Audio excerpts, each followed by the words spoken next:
Problem 8.53, we're trying to find where between Pluto and its moon Charon the center of mass of the two is located.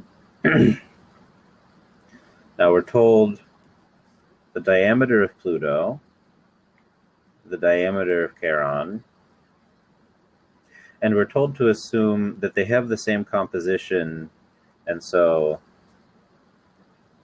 their densities are the same.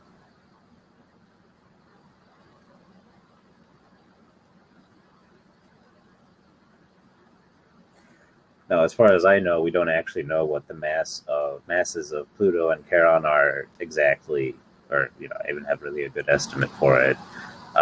So this is not just the textbook being difficult.